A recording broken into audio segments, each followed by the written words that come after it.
Okay, ladies and gentlemen, welcome back to another super fun and exciting lecture on physics. And welcome to Unit 2. So we are now starting to do work and energy in this course. And when we moved from kinematics to dynamics, I told you we multiplied everything by m. And that's basically how we got from kinematics and an understanding of how things move to dynamics, which is an understanding of why things move. And now we're going to multiply forces by displacement.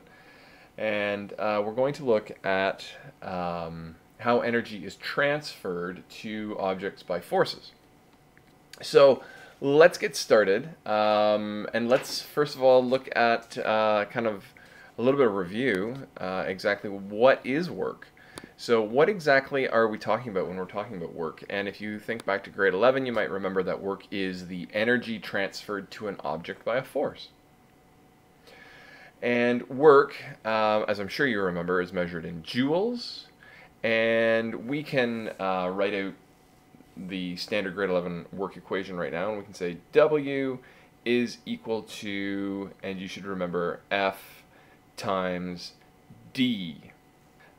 We can take a couple of things apart here and we can do some unit analysis. So we know that this is equal to joules. And if we do some unit analysis, we can see that a force, let me see if I can remember, is mass times acceleration, okay, times my displacement, okay. So my mass, let me just take a look and do some units here.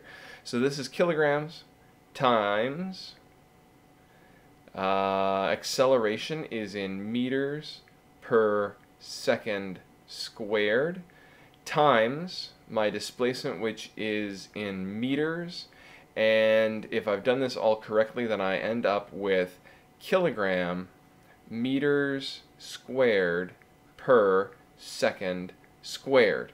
So a joule is a compound unit which is put together by a number of fundamental units. And so if I ever ask you for the fundamental units of a joule, this is the analysis that you would give me.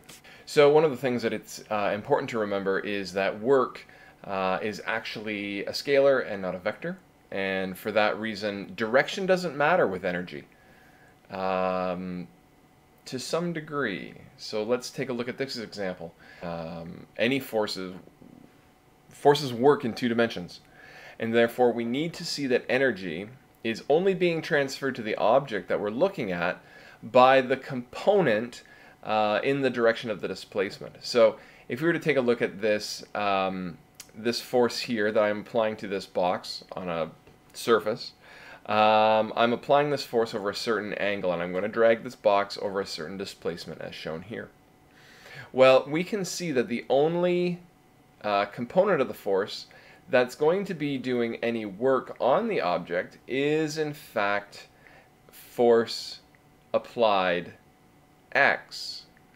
And so we need to do a little bit of analysis here on that force in order to look and actually see how we're going to get the equation for work to actually work for this new fact that we're using components. Okay, so we're going to look at FAX, and we know from grade 11 that work is equal to force times distance, but it's a lie.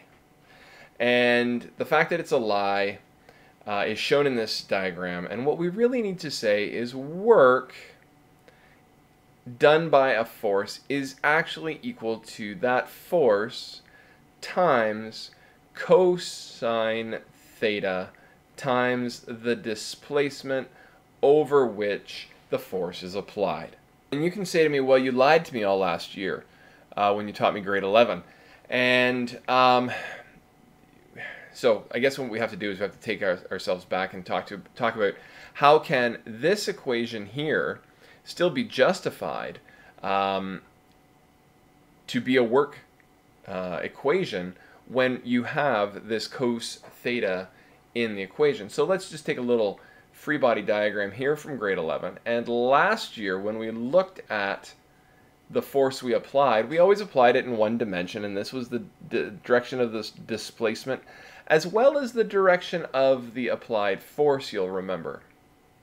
So the angle between our displacement and our applied force was theta, and theta in this case was equal to 0 degrees. Now, if you take your calculators out, and you don't need to remember this because everybody has a calculator, if you do the cosine of 0 degrees, you will get 1. And so you can pretend that there's a little hidden cosine in this equation, and it can be cosine of 0, which was equal to 1. And so it didn't actually impact the equation at all. So we weren't lying to you in grade 11. We were simply omitting the fact that we were using components, but that there was no angle between the displacement and the force applied.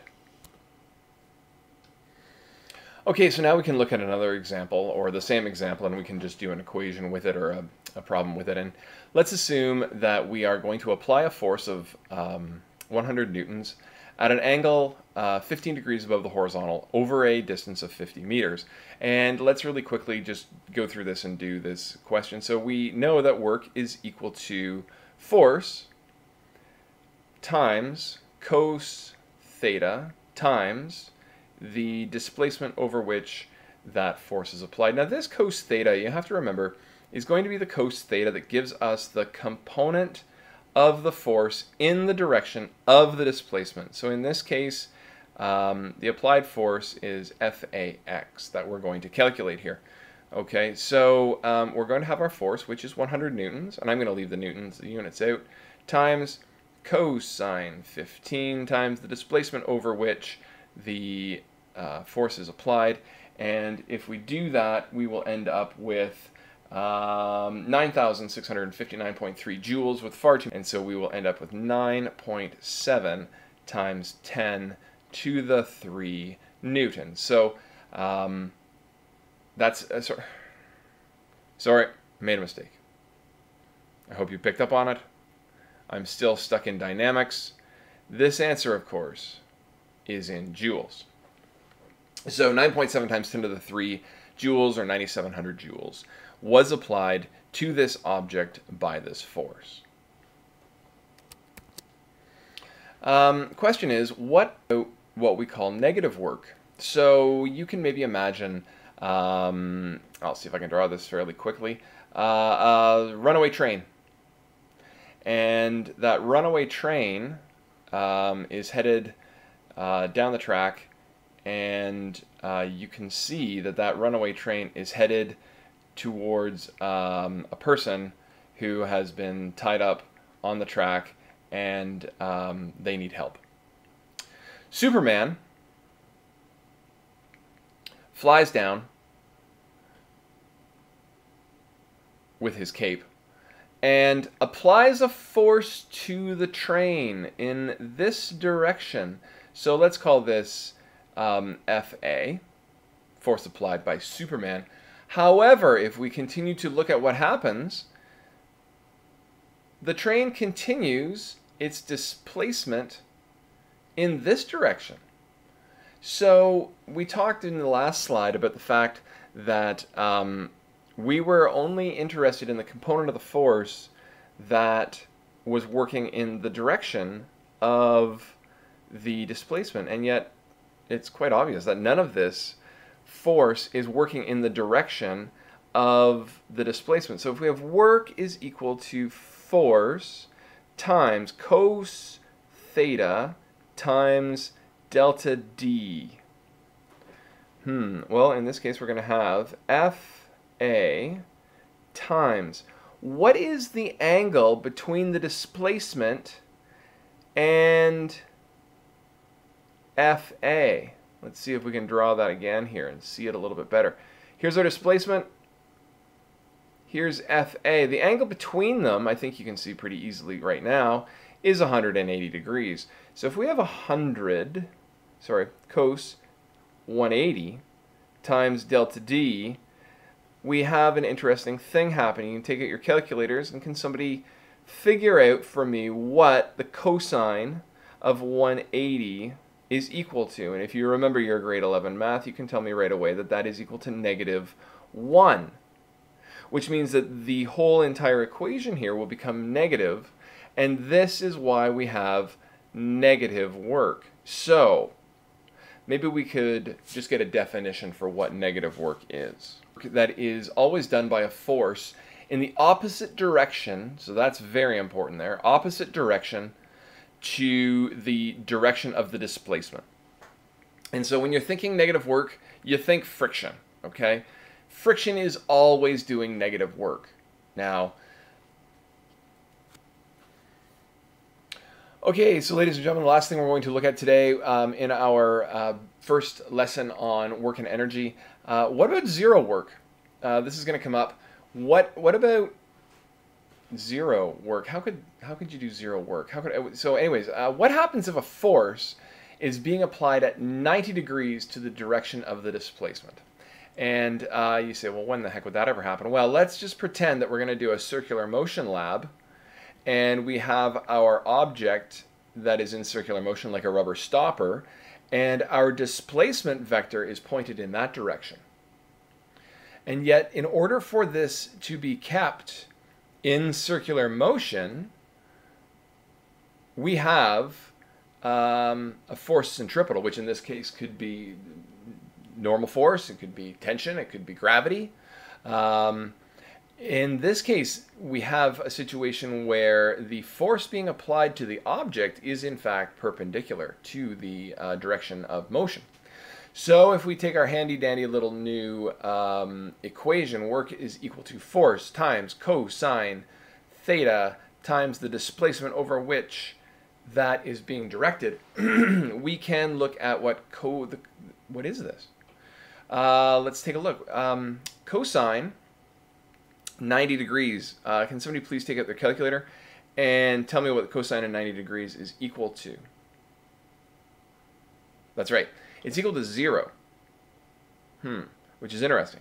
So what that means is no matter how much force is applied and how far it goes, no work is being done by this object. No work is being done on this object by this force. So in summary, we've got the components of a force acting in the direction of a displacement will do work on an object. And you could even consider that to be positive work. Negative work is done on an object if that force is acting in the opposite direction to the direction of motion. And of course, you know that that's because 180 degrees, or the cosine of 180 degrees is -1. Similarly, zero work is done on an object by a force when the force is applied to an object at 90 degrees to the direction of motion. And you know that this is true because the cosine of 90 is 0.